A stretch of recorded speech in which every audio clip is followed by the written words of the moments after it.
Hi students, welcome back to my class. Let's continue the chapter 1 chemical reactions and equations.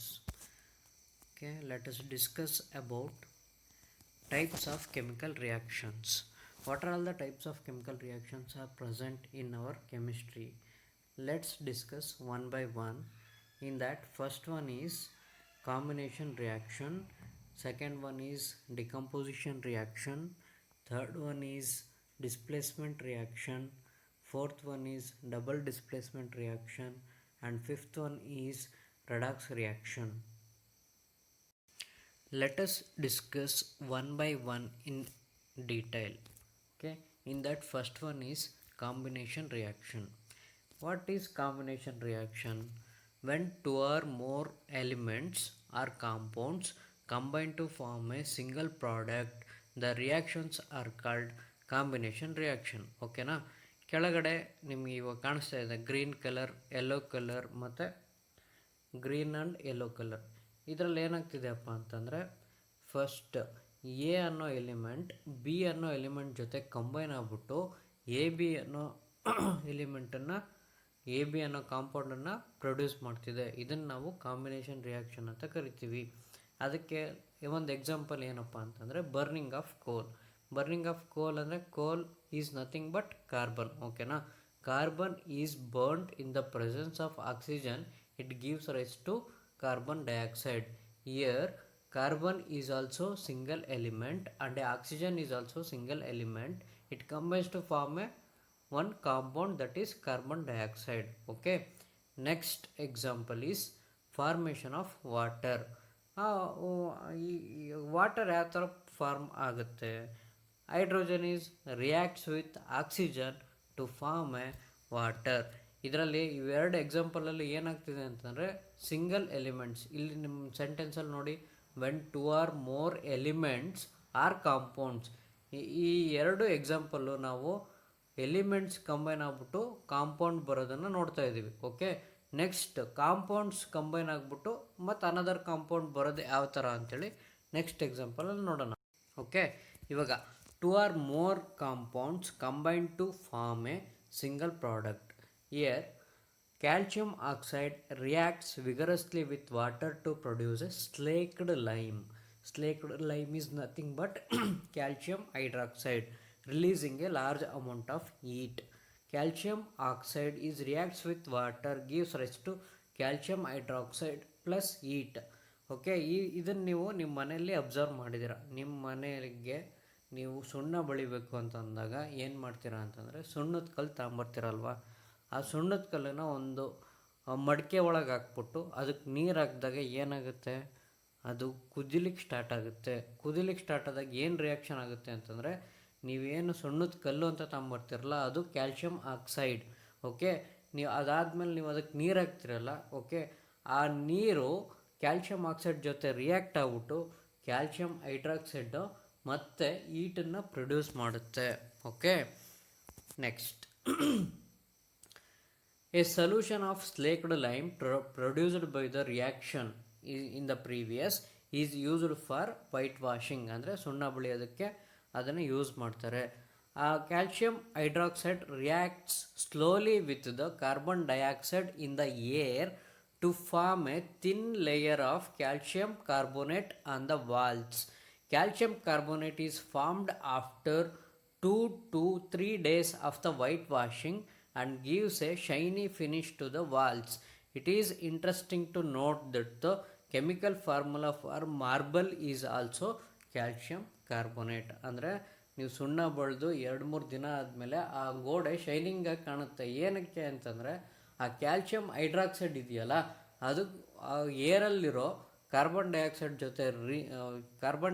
ಜೊತೆ react ಆಗಿಬಿಟ್ಟು calcium carbonate ಆಗಿ form ಆಗಿ ನಿಮಗೆ shining ಲುಕ್ಕನ್ನು ಕೊಡುತ್ತೆ. ಅದರದ್ದು chemical formula CaOH, calcium hydroxide plus carbon dioxide. It gives rise to calcium carbonate plus water. Okay, next reaction type is decomposition reaction. ಈ decomposition ರಿಯಾಕ್ಷನಲ್ಲಿ ಏನಾಗುತ್ತಪ್ಪ ಅಂತಂದರೆ, single reactants break down to give simpler products are called decomposition reaction. Okay, ಇವಾಗ ನೀವು ಕೆಳಗಡೆ ನೋಡ್ತಿದ್ದೀರಲ್ವಾ, green ಮತ್ತು yellow colour ಒಟ್ಟಿಗಿದೆ, ಇದೊಂದು ಕಾಂಪೌಂಡು. ಈ ಕಾಂಪೌಂಡ್ ಬ್ರೇಕ್ ಡೌನ್ ಆಗಿಬಿಟ್ಟು ಏನಾಗುತ್ತೆ ಅಂದರೆ ಎ ಅನ್ನೋ ಎಲಿಮೆಂಟ್ ಮತ್ತು ಬಿ ಅನ್ನೋ ಎಲಿಮೆಂಟ್ ಸಪ್ರೇಟ್ ಆಗುತ್ತೆ. ಇದರೊಳಗೆ ಇವಾಗ ಕೆಳಗಡೆ ಒಂದು ಎಕ್ಸಾಂಪಲ್ ಕೊಟ್ಟಿದ್ದಾರೆ, ಕ್ಯಾಲ್ಶಿಯಂ ಕಾರ್ಬೋನೇಟ್. ಅದು ಡಿಕಂಪೋಸ್ ಆದಾಗ ಏನಾಗುತ್ತೆ ಅಂದರೆ ಕ್ಯಾಲ್ಶಿಯಂ ಆಕ್ಸೈಡ್ ಮತ್ತು ಕಾರ್ಬನ್ ಡೈಆಕ್ಸೈಡ್ ಆಗಿ ಅದು ಡಿಕಂಪೋಸ್ ಆಗುತ್ತೆ.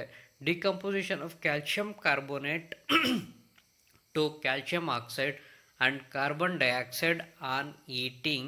It is an important decomposition reaction used in various industries.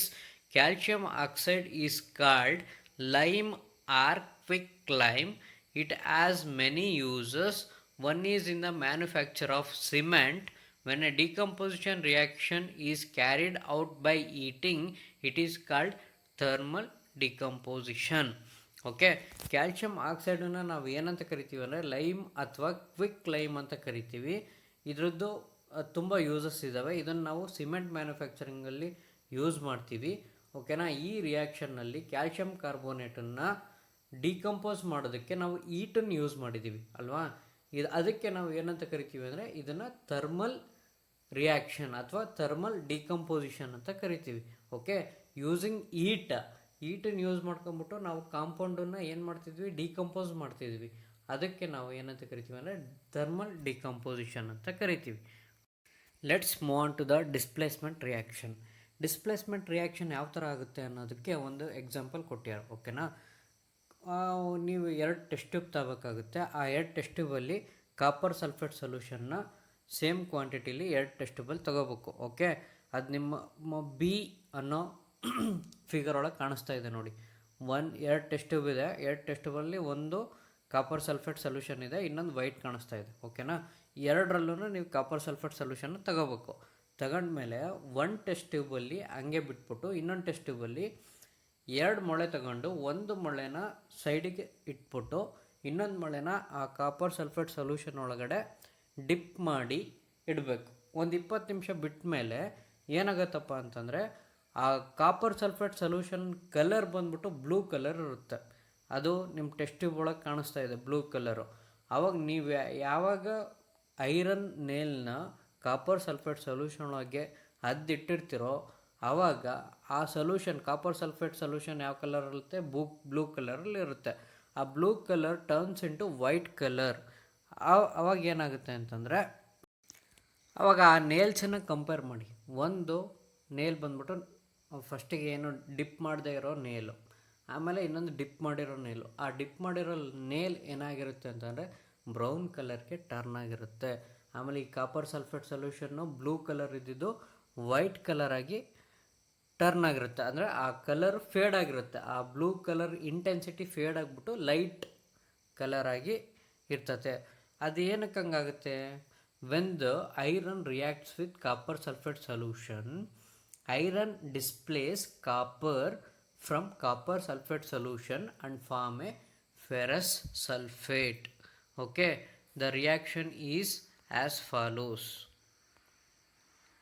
ಇವಾಗ ನಿಮಗಿಲ್ಲಿ ತೋರಿಸ್ತಾ ಇದೆಯಲ್ಲ, ಇದರೊಳಗೆ ಏನಾಗಿದೆ, ರೆಡ್ ಕಲರ್ ಆಗಿರೋದು ಒಂದು ಎಲಿಮೆಂಟ್ ಎ ಅಂತ, ಅದಾದಮೇಲೆ ಒಂದು ಕಾಂಪೌಂಡ್ ದಟ್ ಈಸ್ BC ಅಂತ.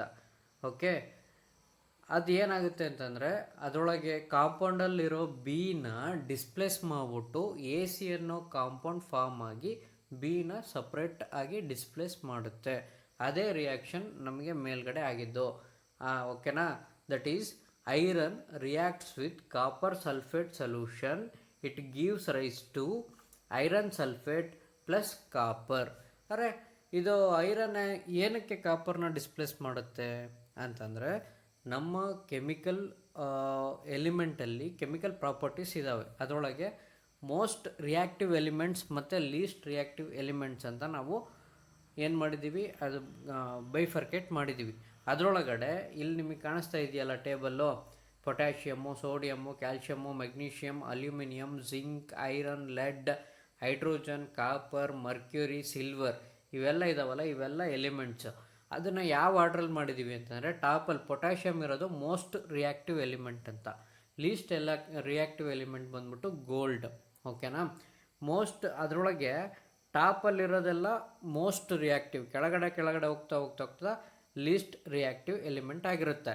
ಇವಾಗ ನಮ್ಮ ಕಾಪರ್ ಸಲ್ಫೇಟ್ ಸೊಲ್ಯೂಷನಿಂದ ಕಾಪರ್ನ ಓಡಿಸಿದ್ದೇನಕ್ಕೆ ಅಂತಂದರೆ, ಇಲ್ಲಿ ಕಾಪರ್ ಬಂದ್ಬಿಟ್ಟು ಎಲ್ಲಿದೆ ಪ್ಲೇಸು, ಕಾಪರ್ದಿಲ್ಲಿದೆ ಪ್ಲೇಸು. ಓಕೆನಾ. ಅದ ಐರನ್ನಿಂದಲ್ಲಿದೆ, ಆ ಕಾಪರ್ಕಿನ ಮೇಲಿದೆ. ಓಕೆ, ಐರನ್ ಇಲ್ಲಿದೆ ಪ್ಲೇಸು. ಆವಾಗ ಐರನ್ ಅನ್ನೋದು most reactive than copper. Okay, iron is most reactive than copper. So iron displace copper from copper sulphate solution. ಇದನ್ನು ನಾವು ಡಿಸ್ಪ್ಲೇಸ್ಮೆಂಟ್ ರಿಯಾಕ್ಷನ್ ಅಂತ ಕರಿತೀವಿ.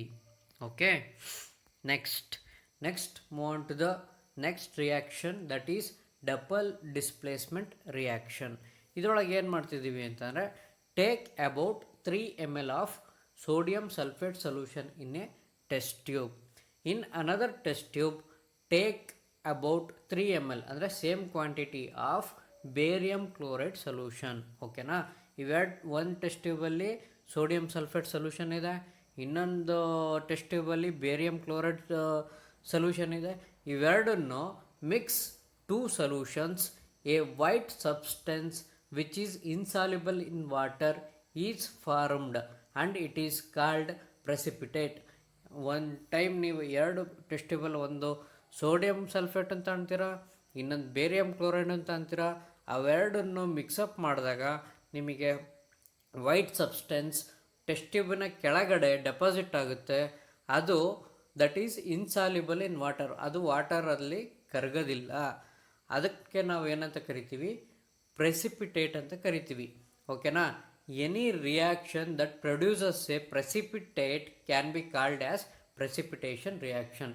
ಯಾವುದಾದ್ರೂ ರಿಯಾಕ್ಷನ್ ಮಾಡುವಾಗ ಪ್ರೆಸಿಪಿಟೇಟ್ ಅಂದರೆ ಇನ್ಸಾಲ್ಯುಬಲ್ ಸಬ್ಸ್ಟೆನ್ಸ್ ಏನು ಫಾರ್ಮ್ ಆಗುತ್ತಲ್ಲ, ಅದಕ್ಕೆ ನಾವು ಏನಂತ ಕರಿತೀವಿ ಅಂದರೆ ಪ್ರೆಸಿಪಿಟೇಷನ್ ರಿಯಾಕ್ಷನ್ ಅಂತ ಕರಿತೀವಿ.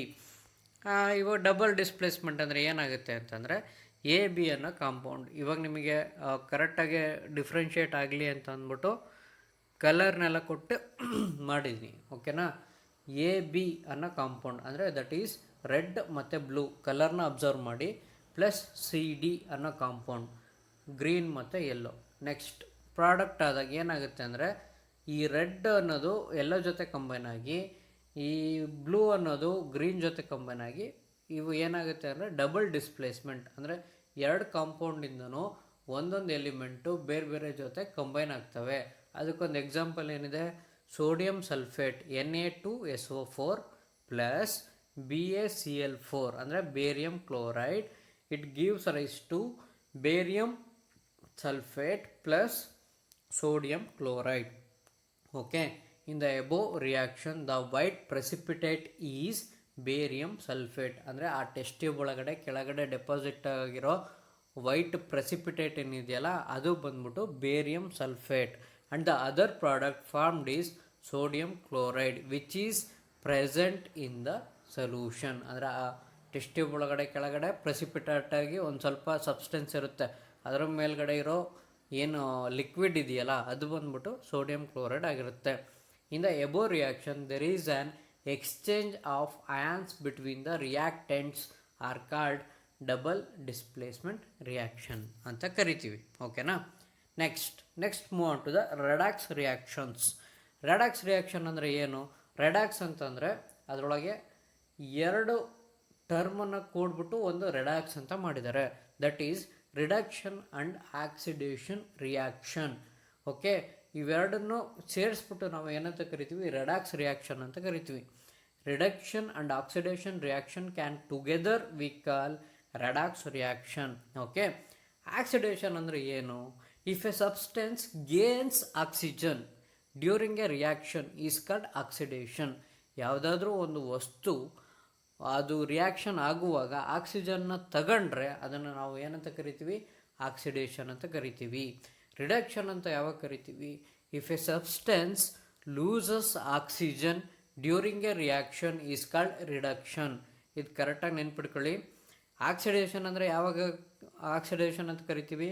ಒಂದು ಸಬ್ಸ್ಟೆನ್ಸು ರಿಯಾಕ್ಷನ್ ಆಗೋ ಟೈಮಲ್ಲಿ ಆಕ್ಸಿಜನ್ನ ತಗೊಂಡ್ರೆ ಅದು ಆಕ್ಸಿಡೇಷನ್ ರಿಯಾಕ್ಷನ್. ಅಂದರೆ if a substance gains oxygen during a reaction is called oxidation.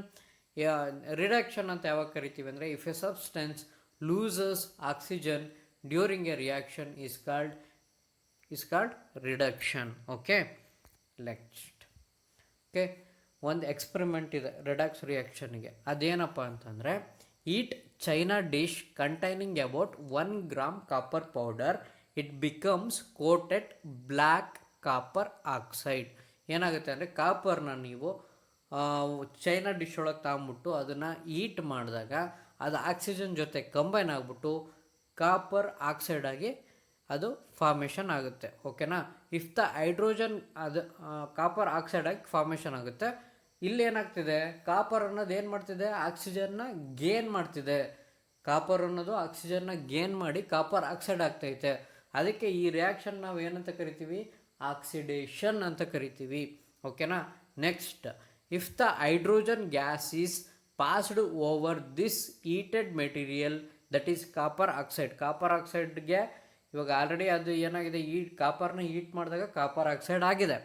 ಆ ಕಾಪರ್ ಆಕ್ಸೈಡಿಗೆ ನೀವು ಹೈಡ್ರೋಜನ್ ಗ್ಯಾಸನ್ನು ಪಾಸ್ ಮಾಡಿದಾಗ the black coating on the surface turns brown as the reverse reaction. ಅಂದರೆ ಕಾಪರ್ನ ಬಣ್ಣ ಏನು, ಬ್ರೌನ್ ಕಲರ್. ಅದು ಕಾಪರ್ ಆಕ್ಸೈಡ್ ಆದಾಗ ಬ್ಲ್ಯಾಕ್ ಆಗಿತ್ತು. ಇವಾಗ ನಾವು ಹೈಡ್ರೋಜನ್ ಗ್ಯಾಸನ್ನು ಪಾಸ್ ಮಾಡಿದಾಗ ಮತ್ತದು ಬ್ರೌನ್ ಕಲರ್ಗೆ ಟರ್ನ್ ಆಗಿದೆ. Takes place and the copper is obtained. That is copper oxide reacts with hydrogen, it forms copper plus water. ಓಕೆನಾ. ಇಲ್ಲೇನಾಯಿತು, ಕಾಪರ್ ಆಕ್ಸೈಡ್ ಅನ್ನೋದು ಆಕ್ಸಿಜನ್ನ ಕಳ್ಕಂತು. ಆಕ್ಸಿಜನ್ ಕಳ್ಕೊಂಡ್ರೆ ಏನು, that is reduction reaction. Okay, ಒಂದು ಎಲಿಮೆಂಟ್ ಆಕ್ಸಿಜನ್ನ ಪಡ್ಕೊಂಡ್ರೆ ದಟ್ ಈಸ್ ಆಕ್ಸಿಡೇಷನ್ ರಿಯಾಕ್ಷನ್. ಒಂದು element ಆಕ್ಸಿಜನ್ನ ಲೂಸ್ ಮಾಡ್ಕೊಂಡ್ರೆ ಅಥವಾ ಅದು ಬಿಟ್ಕೊಟ್ರೆ ಅದನ್ನು ನಾವು ರಿಡಕ್ಷನ್ ರಿಯಾಕ್ಷನ್ ಅಂತ ಕರಿತೀವಿ. ಅದನ್ನು ನಾವಿಲ್ಲಿ ಕೆಳಗಡೆ ನೋಡ್ಬೋದು ಇಲ್ಲಿ. ಓಕೆ, ಕಾಪರ್ ಆಕ್ಸೈಡ್ ಕಾಪರ್ ಆಗಿ ಕನ್ವರ್ಟ್ ಆಗಿದೆ. ಓಕೆನಾ. ಅಲ್ಲಿಗೆ ಆಕ್ಸಿಜನ್ನ ಕಳ್ಕೊಂಡಿದೆ. ಆವಾಗ ಅದು ಏನಾಗುತ್ತೆ, ರಿಡಕ್ಷನ್ ರಿಯಾಕ್ಷನ್ ಆಗುತ್ತೆ. ಹೈಡ್ರೋಜನ್ನು ವಾಟರಾಗಿ ಕನ್ವರ್ಟ್ ಆಗಿದೆ. ವಾಟರಾಗಿ ಕನ್ವರ್ಟ್ ಆಗೋಕ್ಕೆ ಏನು ಬೇಕು, ಆಕ್ಸಿಜನ್ ಬೇಕು. ಆ ಆಕ್ಸಿಜನ್ ಎಲ್ಲಿಂದ ತಗೊಂಡಿದೆ, ಕಾಪರ್ ಆಕ್ಸೈಡಿಂದ ಆಕ್ಸಿಜನ್ ತಗೊಂಡ್ಬಿಟ್ಟು ವಾಟರಾಗಿ ಕನ್ವರ್ಟ್ ಆಗಿದೆ. ಆವಾಗ hydrogen gains oxygen, so it is oxidation reaction. Copper loses oxygen, so it is called A reduction reaction. ಇವೆರಡು ಪ್ರೋಸೆಸ್ಗೆ ನಾವು ಅವೆರಡನ್ನು ಆಕ್ಸಿಡೇಷನ್ನು ಮತ್ತು ರಿಡಕ್ಷನ್ ಇವೆರಡನ್ನು ಸೇರಿಸ್ಬಿಟ್ಟು ನಾವು ಏನಂತ ಕರಿತೀವಿ ಅಂದರೆ ರೆಡಾಕ್ಸ್ ರಿಯಾಕ್ಷನ್ ಅಂತ ಕರಿತೀವಿ. ಓಕೆನಾ. Next, effects of oxidation reaction in everyday life. ನಾವು ಎವ್ರಿಡೇ ಲೈಫ್ ಒಳಗೆ ಏನೇನು ಆಕ್ಸಿಡೇಷನ್ ಎಫೆಕ್ಟ್ ನಾವು ಕಾಣಿಸ್ತೀವಿ ಅಂತಂತಂದರೆ, ಒಂದು ಕರೋಷನ್ನು, ಇನ್ನೊಂದು ರ್ಯಾನ್ಸಿಡಿಟಿ ಅಂತ. ಕರೋಷನ್ ಯಾವಾಗುತ್ತೆ, ಒಂದು ಐರನ್ ಸಬ್ಸ್ಟೆನ್ಸ್ ನೀವು ಆಲ್ರೆಡಿ ನೋಡಿರ್ತೀರ, ಅದನ್ನು ಹಿಂಗೆ ಹೊರಗಡೆ ಓಪನ್ ಎನ್ವಿರಾನ್ಮೆಂಟ್ ಒಳಗೆ ಬಿಟ್ಟಾಗ ಅದು ಎನ್ವಿರಾನ್ಮೆಂಟಲ್ಲಿರೋ ಆಕ್ಸಿಜನ್ನ ತಗೊಂಬಿಟ್ಟು ಆಕ್ಸಿಡೇಷನ್ ರಿಯಾಕ್ಷನ್ ಆಗಿ ಅದೇನಾಗುತ್ತೆ, ರಸ್ಟಿಂಗ್ ಆಗುತ್ತೆ, ಕರೋಷನ್ ಆಗ್ತದೆ. ಅದು ಆಕ್ಸಿಡೇಷನಿಂದ ಒಂದು ನಾವು ಎವ್ರಿಡೇ ಲೈಫ್ ಒಳಗೆ ನೋಡೋ ಒಂದು ಚೇಂಜಸ್. ಓಕೆ. ನೆಕ್ಸ್ಟ್ ಒಂದು ರ್ಯಾನ್ಸಿಡಿಟಿ ಅಂತ. ರ್ಯಾನ್ಸಿಡಿಟಿ ಅಂದರೆ ಏನು, ರ್ಯಾನ್ಸಿಡಿಟಿ ಅಂತಂದರೆ ಈ ಫ್ಯಾಟ್ ಸಬ್ಸ್ಟೆನ್ಸ್ಗಳು ಆಕ್ಸಿಡೇಷನ್ ಆದಾಗ ಅದು ಕೆಟ್ಟೋಗುತ್ತೆ. ಅದ್ರ ಮೇಲೆ ಬೂಸ್ಟ್ ಬೆಳೆಯೋದು ಅಥವಾ ಆ ಟೇಸ್ಟ್ ಕೆಟ್ಟೋಗೋದು. ಇವಾಗ ಏನಪ್ಪ ಅಂದರೆ, ಇವಾಗ ನೀವು ಲೇಸ್ ಎಲ್ಲ ತಿಂದಿದ್ದೀರಲ್ವ, ಆ ಲೇಸ್ ಅನ್ನೋದು ಅದರೊಳಗೂ ಏನಿರುತ್ತೆ, ಆಯಿಲ್ ಒಳಗೆ ಕರೆದಿರ್ತಾರೆ, ಅದು ಫ್ಯಾಟ್ ಐಟಮ್ ಆಗಿರುತ್ತೆ. ಅದ್ರನ್ನ ನೀವು ಆ ಲೇಸನ್ನು ತಗೊಂಡಾಗ ಏನಾಗಿರುತ್ತೆ, ಅದರೊಳಗೆ ಬರೀ ಗಾಳಿನೇ ತುಂಬಿರ್ತಾರೆ ಅಂತ ಹೇಳ್ತಾರೆ. ಗಾಳಿ ಏನಕ್ಕೆ ತುಂಬಿರ್ತಾರೆ, ಆ ಗಾಳಿ ಅದರೊಳಗಿರೋ ಆ ಲೇಸ್ ಒಳಗಿರೋ ಗಾಳಿ ಬಂದ್ಬಿಟ್ಟು ನೈಟ್ರೋಜನ್ ಗ್ಯಾಸ್. ಆ ನೈಟ್ರೋಜನ್ ಗ್ಯಾಸ್ ಏನು ಮಾಡುತ್ತೆ ಅಂತಂದರೆ ಈ ಫ್ಯಾಟ್ ಕಂಟೆಂಟು ಆಕ್ಸಿಡೇಷನ್ ಆಗೋದನ್ನು ತಪ್ಪಿಸುತ್ತೆ. ಆವಾಗ ಅದರೊಳಗಿರೋ ಫುಡ್ಡು ಚೆನ್ನಾಗಿರುತ್ತೆ ಅಂತ ನಾವು ಅದರೊಳಗೆ ಗಾಳಿ ತುಂಬಿರ್ತಾರೆ. ನೀವು ಲೇಸು ಒಂದು 20 ರೂಪಾಯಿ ಪ್ಯಾಕೆಟ್ ತಗೊಂಡಿರ್ತೀರ, ಬಟ್ ಅದರೊಳಗೆ 4 ಚಿಪ್ಸ್ ಇರುತ್ತೆ. ಇನ್ನು ಉಳ್ಕಿದ್ದೆಲ್ಲ ಏನಿರುತ್ತೆ, ಗಾಳಿ ಇರುತ್ತೆ. ಆ ಗಾಳಿ ಅಂದರೆ ದಟ್ ಈಸ್ ನೈಟ್ರೋಜನ್ ಗ್ಯಾಸ್. ಆ ಗ್ಯಾಸನ್ನು ಏನಕ್ಕೆ ಅದರೊಳಗೆ ಪಾಸ್ ಮಾಡಿರ್ತಾರೆ ಅಂತಂದರೆ, ಈ ಒಳಗಿರೋ ಆ ಫ್ಯಾಟ್ ಕಂಟೆಂಟ್ ಅಂದರೆ ಆಯಿಲ್ ಕಂಟೆಂಟು, ಆ ಫ್ಯಾಟ್ ಕಂಟೆಂಟ್ ಏನಿದೆ ಅದು ಆಕ್ಸಿಜನ್ ಜೊತೆ ರಿಯಾಕ್ಟ್ ಆಗದೆ ಅದನ್ನು ಅವಾಯ್ಡ್ ಮಾಡಿ ಆ ಫುಡ್ಡನ್ನು ಭಾಳ ದಿನದ ತನಕ ಸ್ಟೋರೇಜ್ ಮಾಡೋದಕ್ಕೆ ಹೆಲ್ಪ್ ಮಾಡುತ್ತೆ. ಫ್ಯಾಟ್ ಸಬ್ಸ್ಟೆನ್ಸ್ಗಳು ಆಕ್ಸಿಡೇಷನ್ ಆದಾಗ ಅದರದ್ದು ಸ್ಮೆಲ್ಲು ಮತ್ತು ಟೇಸ್ಟು ಚೇಂಜ್ ಆಗುತ್ತೆ. ಇದನ್ನು ಪ್ರಿವೆಂಟ್ ಮಾಡೋಕ್ಕೋಸ್ಕರ ನಾವು ಏರ್ ಟೈಟ್ ಆಗಿರೋಂಥ ಪ್ಯಾಕೆಟಲ್ಲಿ ನಾವು ಅದನ್ನು ಪ್ರಿಸರ್ವ್ ಮಾಡಿರ್ತೀವಿ. ಫುಡ್ಡು ಜಾಸ್ತಿ ದಿನದ ತನಕ ಯೂಸ್ ಮಾಡೋದಕ್ಕೆ ಏರ್ ಟೈಟ್ ಆಗಿರೋ ಕಂಟೈನರಲ್ಲಿ ನಾವು ಅದನ್ನು ಸ್ಟೋರ್ ಮಾಡಿ ಇಡ್ತೀವಿ. ಓಕೆನಾ? ಇದಿಷ್ಟು ನಿಮ್ಮ ಫಸ್ಟ್ ಚಾಪ್ಟರ್ ಇನ್ ಸೈನ್ಸ್. ಓಕೆನಾ?